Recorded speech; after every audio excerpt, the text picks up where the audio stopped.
પંજાબના મુખ્યમંત્રી ભગવત માનની તબિયત લથડતા તેમને હોસ્પિટલ દાખલ કરવામાં આવ્યા છે। એ જ હોસ્પિટલને બોમ્બથી ઉડાવી દેવાની ધમકી મળતા ખળભળાટ મચી જવા પામ્યો છે। ધમકી ભર્યા ઈમેલ મળવા કોઈ હવે નવી વાત નથી। હોસ્પિટલની સાથે સાથે 16 જેટલી અન્ય સ્કૂલોને છે તેમાં પણ બોમ્બથી ઉડાવી દેવાની ધમકી પણ મળી। ખાલિસ્તાન રેડમનો બદલો લેવામાં આવશે એટલે કે એક હોસ્પિટલ, 16 જેટલી શાળા અને પંજાબનું સચિવાલય।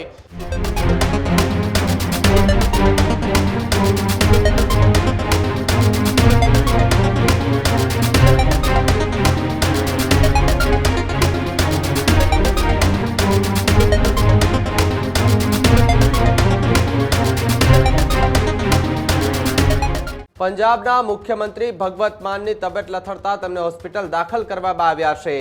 જે હોસ્પિટલમાં દાખલ કરવામાં આવ્યા છે એ જ હોસ્પિટલને બોમ્બથી ઉડાવી દેવાની ધમકી મળતા ખળભળાટ મચી જવા પામ્યો છે। ધમકી ભર્યા ઈમેલ મળતા ભગવત માન જે છે તેના વિશે પણ લખવામાં આવ્યું છે।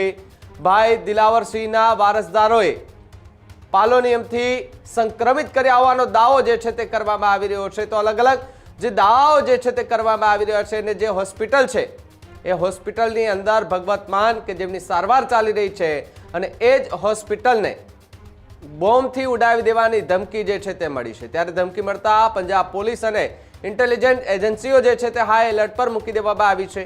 હોસ્પિટલને ચારે બાજુથી પોલીસ અને અન્ય સુરક્ષા એજન્સીઓએ હાલ તો ઘેરી લીધી છે અને જે આવક જાવક કરતા જે લોકો છે, અવરજવર કરતા જે લોકો છે તેમની પૂછપરછ કરવામાં આવી રહી છે, તપાસો કરવામાં આવી રહી છે।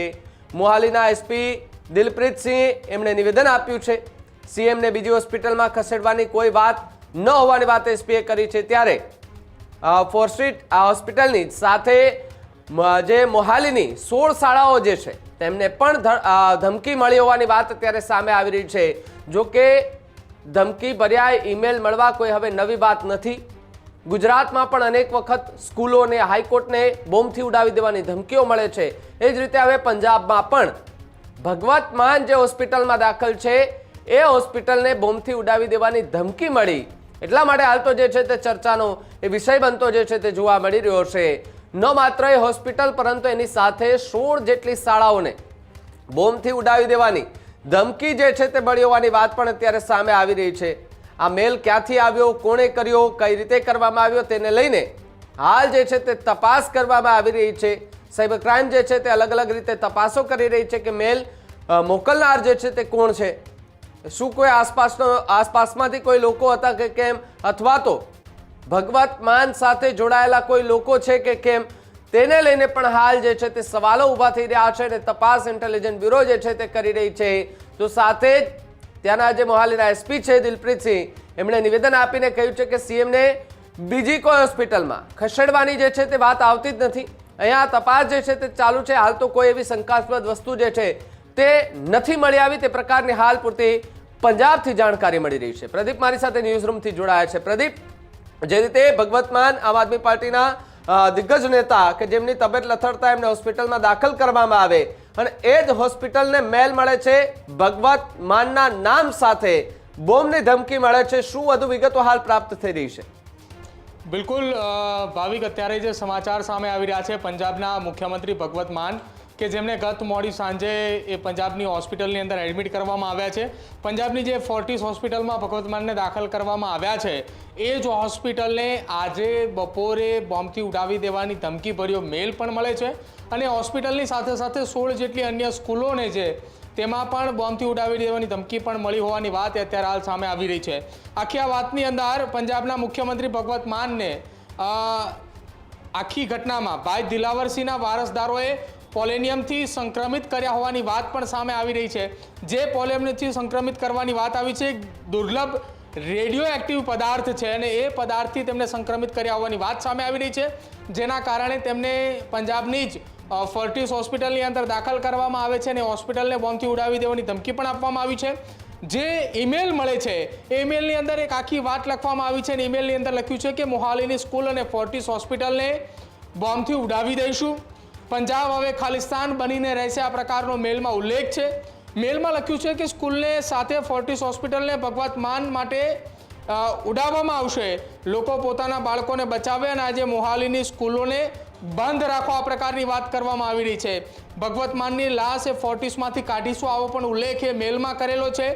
માનને પોલેનિયમથી સંક્રમિત કરવામાં આવ્યા છે આ વાતનો પણ ઉલ્લેખ એ ઈમેલની અંદર કરવામાં આવ્યો છે. જો તેઓ જીવતા બચી જશે તો તેઓએ પૂર્વ સીએમ બોમ્બ વિસ્ફોટમાં માર્યા ગયા હતા તેવો જ હાલ કરીશું. પૂર્વ સીએમની જે વાત કરવામાં આવી છે જેમનું નામ છે બેંત, તેમને બોમ્બથી ઉડાવ્યા હતા એ જ પ્રકારે બોમ્બથી ઉડાવીશું આ પ્રકારનો ઉલ્લેખ કર્યો છે.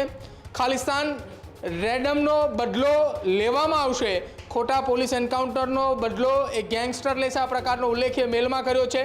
મેલમાં નીચે ખાલિસ્તાન નેશનલ આર્મીનું નામ લખેલું છે અને તેની સાથે સાથે એન્જિનિયર ગુરનાક સિંહ અને સાથે જ રૂકન શાહવાલા બંનેના નામ છે અને તેની સાથે સાથે ડૉક્ટર ગુરમીરવીર સિંહનું નામ પણ એ મેલની અંદર ઉલ્લેખ કરવામાં આવ્યો છે.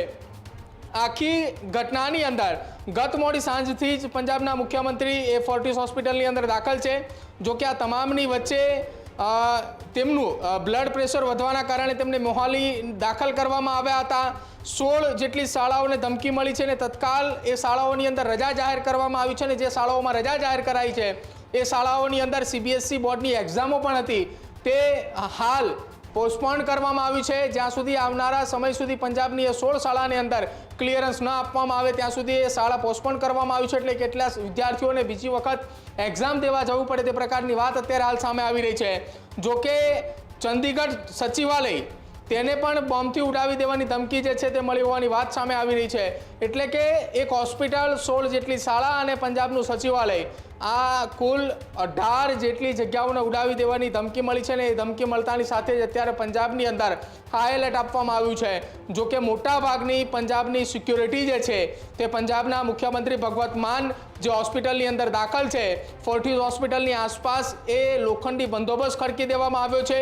બોમ્બ ડિટેક્ટિવ સ્ક્વોડ પણ એ હોસ્પિટલની અંદર પહોંચી ચૂકી છે અને હોસ્પિટલના ખૂણે ખૂણા તપાસવામાં આવી રહ્યા છે.